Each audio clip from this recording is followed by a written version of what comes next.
Pantas kasus Vina tidak terungkap sampai sekarang juga ya kan, dan persidangan di tahun 2016 tertutup. Beredar flyer klarifikasi yang mencatut nama ex-Kapolri Jenderal Purnawirawan Dai Bachtiar. Klarifikasi ini terkait kasus pembunuhan Vina dan Eki yang dikaitkan dengan keluarganya. Narasi flyer menjelaskan jika putra Dai Bachtiar, Adi Vivit, menjabat Kapolres Cirebon Kota pada Desember 2016, sementara kasus sudah divonis pengadilan pada Oktober 2016. Hal ini menegaskan di era Adi Vivit, kasus Vina dan Eki sudah selesai dan berkekuatan hukum tetap. Ada kekuatan besar yang tertuduh seorang cucu dari mantan Kapolri Dai Bachtiar, dan Kapolresnya pun juga seorang anak dari Dai Bachtiar. Yang melakukan ini adalah cucu dari mantan Kapolri Dai Bachtiar.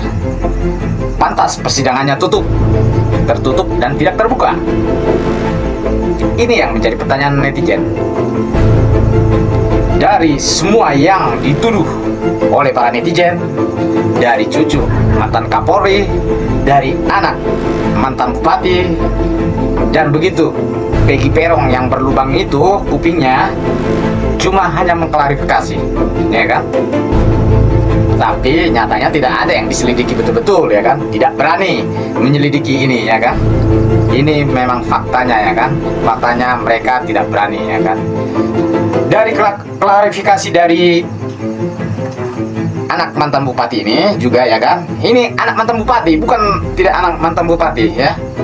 Anak mantan bupatinya ini. Soalnya apa, ya kan? Ada pertanyaan-pertanyaan dari Dedi Mulyadi, Kang Dedi. Kupingmu berlubang nggak, katanya kan? Ya. Dulu udah suka pakai anting gini. Enggak, suka tuh pakai anting gitu ke setiapan. Terus pulang. Berapa?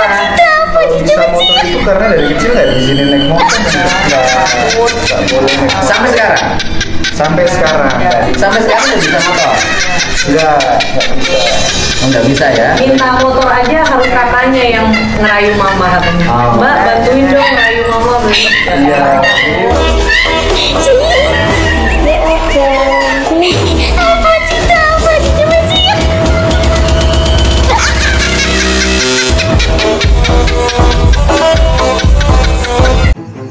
Enggak, katanya. Nyatanya di media sosial pakai apanya anting dia, ya kan? Banyak kali kejanggalannya, kan? Banyak kali yang ditutupi dengan drama-drama mereka, ya kan? Seperti juga adiknya juga, ya kan?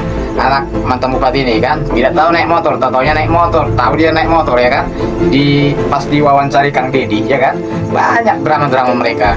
Ini pusatnya ada di yang tertuduh ini, ya kan? Kalau betul dari cucu anak mantan Kapolri Dai Bachtiar ini, pantas persidangan mereka tertutup, ya kan? Soalnya menyangkut nama baik, ya kan, gitu. Kalau jika kalian cuma bisa mengklarifikasi aja, tidak diselidiki oleh tim penyelidik, ya kan? Harus diselidiki sama tim penyelidik sekarang, ya kan? Di bawah kepemimpinan Listio Sigit, ya kan? Mantan Kapolri sekarang, ya kan? Harus diselidiki ini. Presiden harus turun ini, ya kan? Harus turun tangan menyelidiki ini. Jangan kalau kalian pejabat-pejabat itu bisa mengklarifikasi kenapa si Peggy Setiawan ini yang anak seorang kuli ini tidak bisa mengklarifikasi. Bukti yang kalian berikan saja seperti saksi si Aib aja tidak masuk logika, ya kan? Dari fakta yang di lapangan, ya kan? Dari data pun tidak sesuai, ya kan? Seperti dari terpidana yang sudah bebas ini Saka Tatal, ya kan? Kok dia bisa dibilang salah tangkap, ya kan? Kalau betul dia melakukannya, kenapa dilepas, ya kan? Iya, gimana? Itu logikanya, ya kan? Dan logikanya lagi, tidak mungkin seorang kuli tidak mungkin bisa menutupi 8 tahun. Dan katanya dari pernyataan dari klarifikasi mantan Kapolri Dai Bachtiar ini, katanya di saat itu sudah tuntas kasus ini, ya kan? Adi Vivit menjabat Kapolres Cirebon Kota pada Desember 2016, sementara kasus sudah divonis pengadilan pada Oktober 2016. Hal ini menegaskan di era Adi Vivit, kasus Vina dan Eki sudah selesai dan berkekuatan hukum tetap. Kenapa sekarang bisa terungkit kembali? Kenapa? Kenapa bisa terungkit kembali? Kok jadi Peggy Setiawan yang tidak pelakunya jadi kena tangkap, ya kan? Itulah dalam intinya, ya kan? Jadi kalau cuma klarifikasi saja, ya Peggy Setiawan ini, seorang kuli bangunan ini, ya janganlah jadi kalian korbankan sebagai tumbal, ya kan?